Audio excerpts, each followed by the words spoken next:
Alô galera, Vasco Análise aqui, Marcelo falando. Bom, Pedrinho não pode dar uma de Euriquinho. Explico.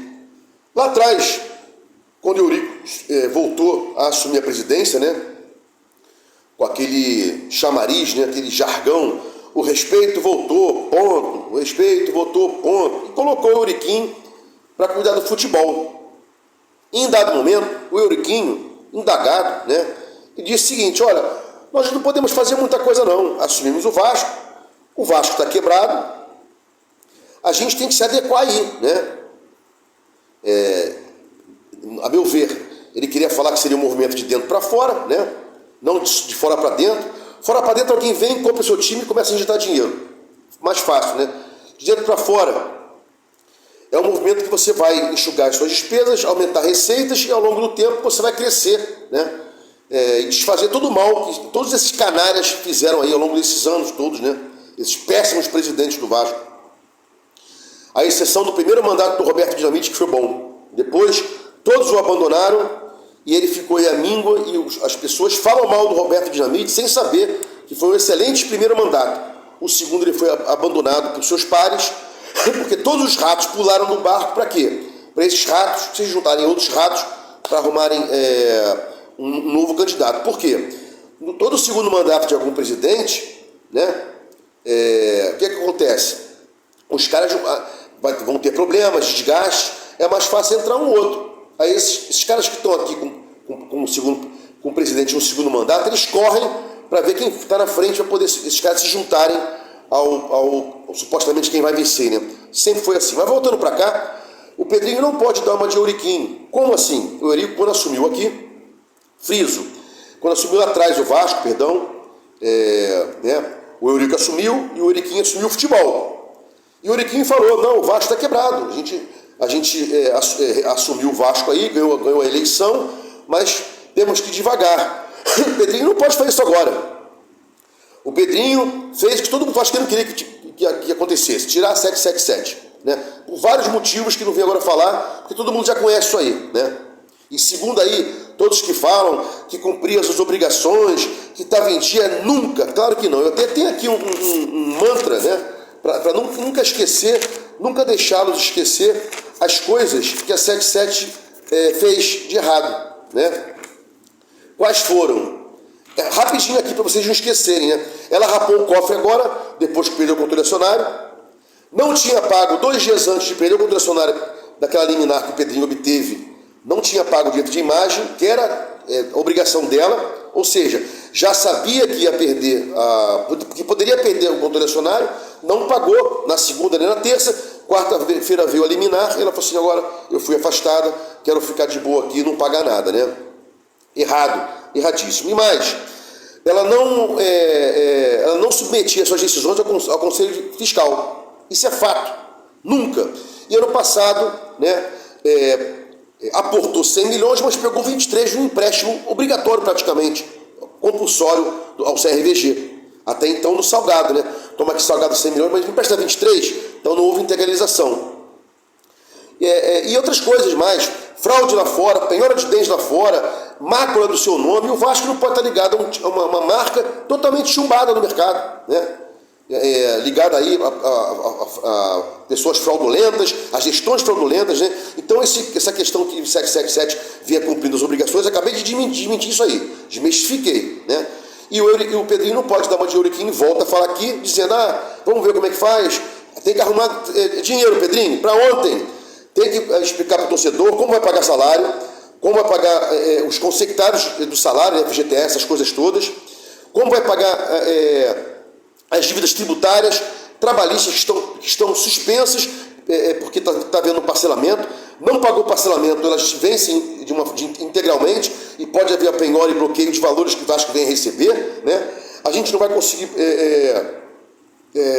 receber nada, porque vão ter bloqueios. Dinheiro da Betfair que entrou aí agora, que o Vasco conseguiu pagar o adiantamento, o adiantamento da Betfair que entrou agora, que o Vasco conseguiu pagar o direito de imagem atrasado, que era da obrigação da 777, não vai entrar mais. Por quê? Pode ter penhora, bloqueio de contas, televisionamento, dinheiros da Copa do Brasil, tudo isso aí, né? Então o Pedrinho não pode dar um Euriquinho. Qual é? olha, entrei agora, vamos devagar, vamos com calma. Não, o Vasco está pior do que estava. Hoje a associação continua a mesma merda, devendo 400 milhões. Mais ou menos o que a SEC 77 colocou no Vasco. Então, a SEC 77, né, houve um rumor aí que ela queria vender por 500 milhões, mais os 2 aportes que ela seria obrigada a fazer, totalizaria 1 bilhão. Ou seja, ela já sabe que tem um crédito com o Vasco de 300 e poucos milhões, né? Então o Vasco está muito pior do que estava, se voltar para o associativo.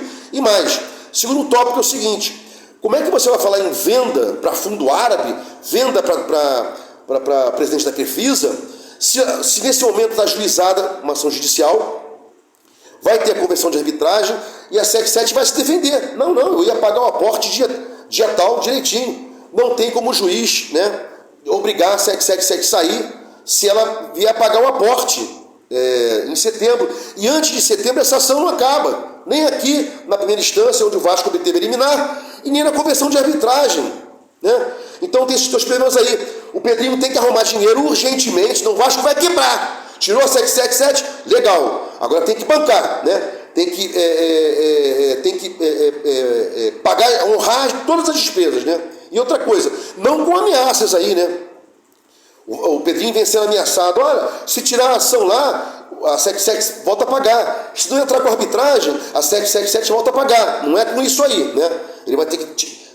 Quis tirar a SEC 7, conseguiu tirar momentaneamente o controle acionário da SEC 7, vai buscar dinheiro e vai ter que fazer uma composição para poder vender, para poder comprar as ações da SEC 7, né? Porque até que o Vasco prove que a SEC 7 não tem liquidez, não vai conseguir pagar e tal, blá blá blá, já passou aí muito mais de setembro, fechou a segunda janela. Talvez o aporte não venha, porque em briga judicial ninguém vai, ela pode ficar com raivinha aí e não aportar, e a gente perde a janela, né? Então tem tudo isso aí. Não é ficar só falando de Thiago Alcântara, de Liano, que é muito mais complexo, e os desgraçados dos youtubers, né? Os repórteres, jornalistas medíocres, ficam só dizendo aí quem vai entrar, quem não vai, montagem de time ideal. Eu não estou preocupado com o time ideal agora. Estou preocupado em notícias de como a gente vai pagar tudo que tem que ser pago aí nesse mês agora, no próximo, já que a 777 parou de injetar, inclusive o salário. Eu tenho certeza que ela não vai pagar os salários, mesmo tendo a obrigação, porque está suspenso o controle acionário, mas as obrigações dela, né, para manter inclusive o valor que ela já pagou, de 31%, tem que continuar sendo pagos. É isso que tem que ser feito, né? Pedrinho, conte ao torcedor, dê satisfação ao torcedor, como vai ser feito tudo isso aí, né? Muito mais importante do que Lianco, do Thiago Alcântara, é não deixar ele pagar os jogadores que estão lá. Chega nessa merda que a gente escuta Edmundo falar: na minha época não tinha salário, não tinha pagamento de salário, eu fui campeão. Edmundo, não é mais isso aí. O mundo hoje não pode mais tratar o jogador sem pagar salário 3, 4 meses e dizer que na sua época você foi campeão com salário atrasado. Não pode, isso é ridículo. Isso é falta de caráter, isso é falta de lisura com os jogadores. Essa história que antigamente o Edmundo, o Roberto, o Zico jogou sem salário, acabou, não pode mais ser assim. O mundo mudou. Como é que você vai manter um pai aí? Como é que você vai manter os outros jogadores, né, gringos aí também? Um Léo Jardim que o mundo quer para ser titular no time que faz proposta toda hora pelo Léo Jardim. Como é que você vai manter esses caras sem pagar salário, né? Com 2 meses de salário, o cara já pode pedir para sair. Todo mundo sabe disso, né? Então o Pedrinho não pode ser Eurico. Tirou a 777, mas tem que provar ao torcedor que tem como pagar e pagar, né? O Vasco não ficar na merda o argumento que tem uma ação judicial e tal, né? E outra coisa, vai a 777, tenta compor, busca um parceiro aí, toma aí, 777, eu entrei judicialmente, peguei o teu controle, toma aqui tanto, sai, vou continuar. É isso que tem que ser feito, e nada mais, né? E falar de Thiago Alcântara, é isso que dá like, eu sei. Falar de contratações de Lianco, é isso que dá like, eu sei. Mas eu não estou aqui para enganar ninguém, estou aqui para falar a verdade, né? Você que está me ouvindo aí não é mais vascaíno do que eu, e nem eu sou mais vascaíno que você. Todos somos vascaínos, e fazemos desse time um monstro, né? Um fenômeno da natureza, que bate na gente, bate, e a gente não morre. É incrível como é que o vascaíno se mantém rígido depois de tanta porrada que ele leva na cabeça, né? Para fechar, eu falei das receitas lá, né? Mais uma receita que o Vasco está abrindo mão aí, Maracanã. A dupla Fla-Flu ganhou a licitação do Maracanã. Não temos notícias se vai haver recurso administrativo, se já passou o prazo, se deu entrada com recurso administrativo, né, para brigar pela licitação, se não, se vai entrar com uma ação judicial para anular a licitação, a gente não sabe. E o Maracanã seria uma fonte de receita muito legal, porque Fla-Flu aí, às vezes, mais Flamengo, quando joga, é 3 milhões, é 4 milhões que recebe num jogo, enquanto o Vasco ganha lá em São Januário, com 20 mil, 400 mil, 350 mil, é isso que o Vasco tem que pensar. Tem que ter um cara lá, não é só entender de futebol, Pedrinho, você falou outro dia que entende muito de futebol, que é o melhor comentarista, blá blá blá, mas eu não acho que você esteja preparado mesmo para ter uma gestão macro, porque você, além de ser maneiro na viagem, tem outras coisas que você está passando aí despercebido, né? E uma delas é tratar melhor seu torcedor, o cara que votou em você. Você não está dando satisfação nem explicando para a gente, né? O que vai ser feito do Vasco, né? Agora, né? O Vasco não tem médio prazo, o Vasco não tem longo prazo, e agora? Salários vencem dia 30, encargos vencem dia 30, parcelas judiciais, de processos judiciais, vencem aí. Como fazer? Se gostou do meu conteúdo aqui, se inscreva, sininho para receber as notificações, dê um like, Vasco Análise, fique com Deus e até o próximo vídeo.